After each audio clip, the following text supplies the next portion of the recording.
ये 17 साल बच्चा एक फैक्ट्री में मुलाजमत करता था सिर्फ 20,000 के इवज़। जो इसका मालिक था वो तैश में आ जाता है और अपने वर्कर्स के हमरा इस बच्चे को छत से धक्का दे देता है। मुझे उस्ताद ने काम कहा और मुझे नहीं समझ आई। वो उसने पास आके मुझे थप्पड़ मार दिया और गाली निकाल दी है। तो मालिक मुझे कहता है कि तुम्हारी इधर से लाश ही जाएगी कि तुम अपने अब्बू को क्यों लाए हो। मुंशी या मालिक ये किसी की बात नहीं सुनते। चल बच्चा काम ते जाके थोड़े हालात सही हो जाएंगे। वो पहले नाल भी खराब हो गए। किला करे ਉਹਦਾ ਪੁੱਤਰ ਵੀ ਇੰਜ ਹੀ ਹੋਏ ਜਿਸ ਤਰ੍ਹਾਂ ਸਾਡਾ ਹੋਇਆ। ਡਾਕਟਰ ਤਾਂ ਕਹਿੰਦੇ ਨੇ 5 ਲੱਖ ਰੁਪਈਆ ਲੱਗਣਾ ਇਹਦੇ ਇਲਾਜ ਦੇ ਤੇ ਸਾਡੇ ਕੋਲ ਤੇ 5 ਪੈਸੇ ਨਹੀਂ ਗਏ। ਅਸੀਂ ਕਿੱਥੋਂ ਲਿਆਈਏ 5 ਲੱਖ। ਰਾਤ ਪੱਟੀ ਨਹੀਂ ਕੀਤੀ ਗਈ, ਪੈਸੇ ਨਹੀਂ ਗਏ। ਸਭ ਧਮਕੀਆਂ ਲਾਉਂਦੇ ਨੇ ਤੁਸੀਂ ਕੁਝ ਕਰੋਗੇ ਤੁਹਾਨੂੰ ਵੀ ਅੰਦਰ ਕਰਵਾ ਦਾਂਗੇ। ਸਾਰਾ ਕੁਝ ਵੇਚ ਦਿੱਤਾ, ਅਸੀਂ ਸਾਰਾ ਕੁਝ ਵੇਚਦੇ ਜ਼ਮੀਨ ਤੇ ਸੋਨੇ ਆ। 7 ਲੱਖ ਰੁਪਈਆ ਲੱਗ ਗਿਆ ਇਹਦੇ ਤੇ 3 ਹਸਪਤਾਲਾਂ ਵਿੱਚ।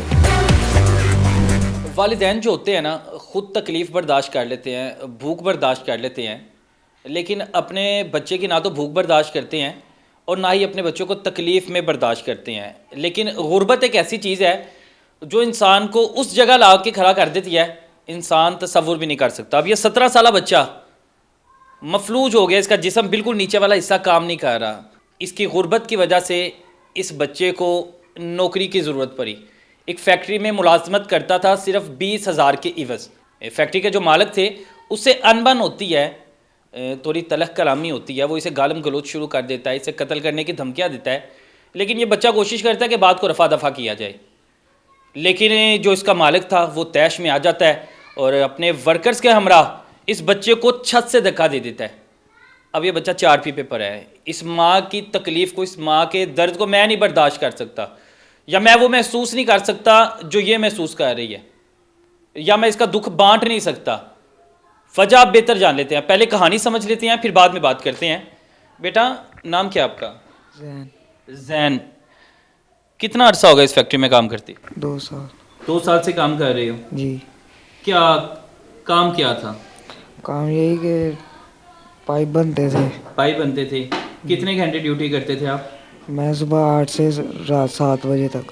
7 बजे तक ड्यूटी करते थे और इसके एवज आपको 20,000 रुपया देते थे ये लोग। जी। तो ये सिला दिया उन्होंने आपकी वफादारी का? क्या मसला हुआ था, क्या रंजिश हुई थी? यही कि मुझे उस्ताद ने काम कहा और मुझे नहीं समझ आई। अच्छा। मैंने कहा कि मैंने उससे पूछा उस्ताद जी आपने क्या काम कहा है। वो उसने पास आके मुझे थप्पड़ मार दिया और गाली निकाल दी है। मैं अपने अब्बू को लेकर गया हूँ और अब्बू से ही बात हुई है तो मैंने कहा छोड़ो जो भी हो गया है, आगे से नहीं होना चाहिए। वो कहता आगे से हो जाएगा तो कौन सी गोली चल जाएगी।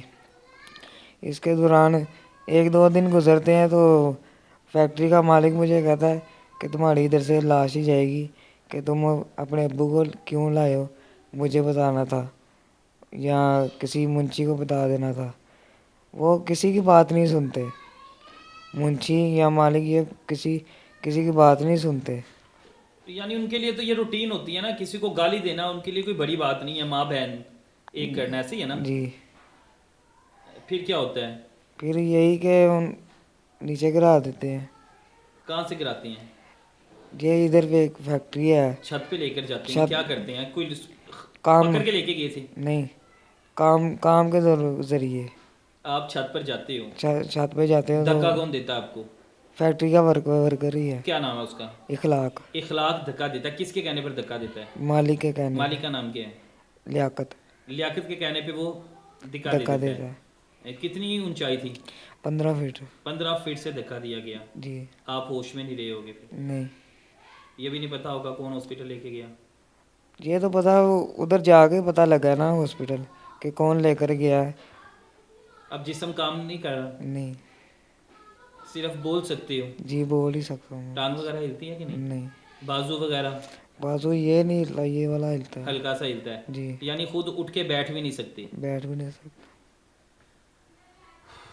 अब ये बच्चा जिस तकलीफ में है वो तो उसे महसूस कर रहा है, लेकिन माँ पर क्या गुजर रही है की कराता जे पढ़न दी उम्र सी बच्चे दी।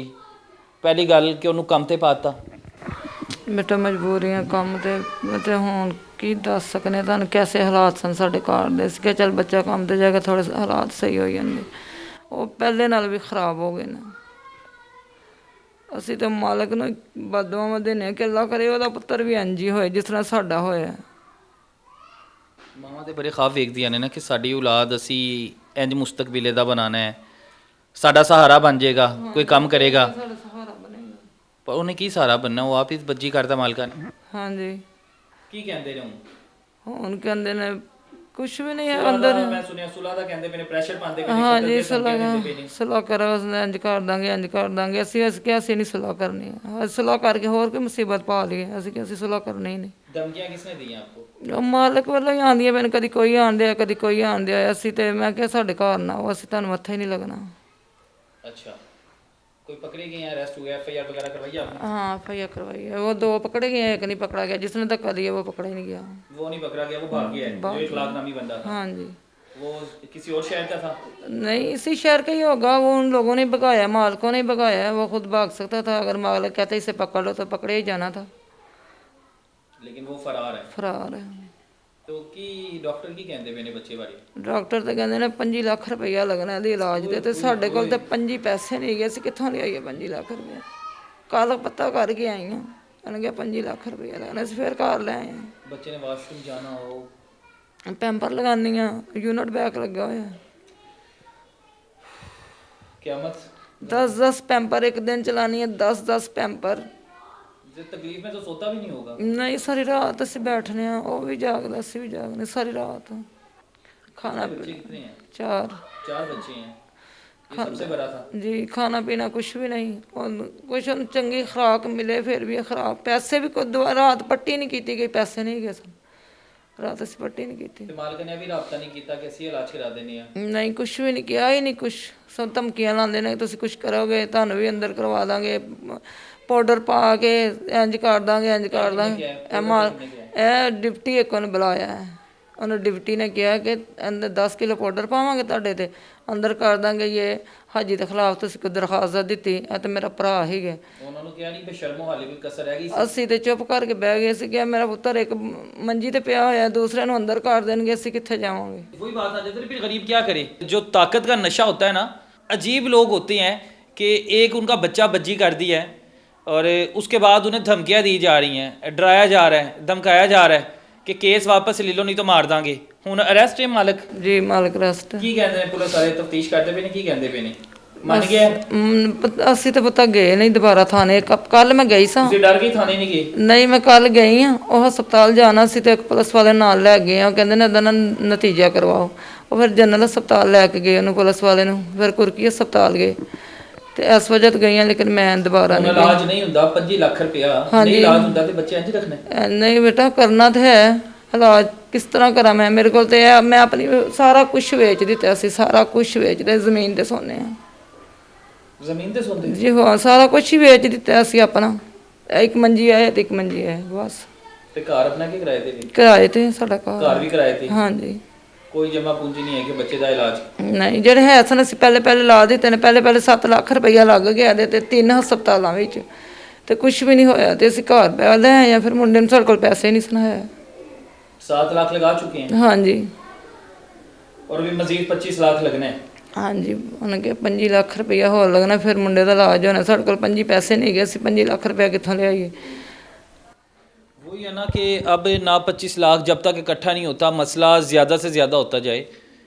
मालिकान इतनी अकल काट लेते कि अगर हमारी वजह से उस बच्चे का नुकसान हुआ है तो हम लोग बच्चे का इलाज करवा ले, हो सकता है हमारी आपस में बैठ के सुलह हो जाए।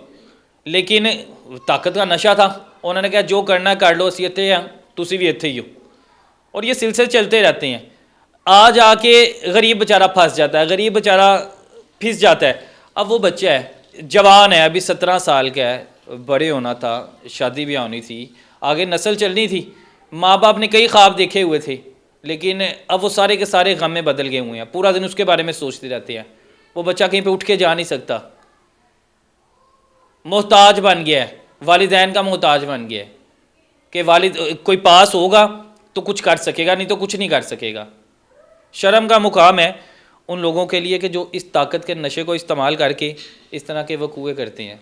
और अल्लाह ताला हम सबको अपने हिफ्ज़ ईमान में रखे। और दुआ को यही है कि अल्लाह ताला इस बच्चों को जल्दी से याब करें। इजाज़त है मुझे, अल्लाह हाफ़िज़।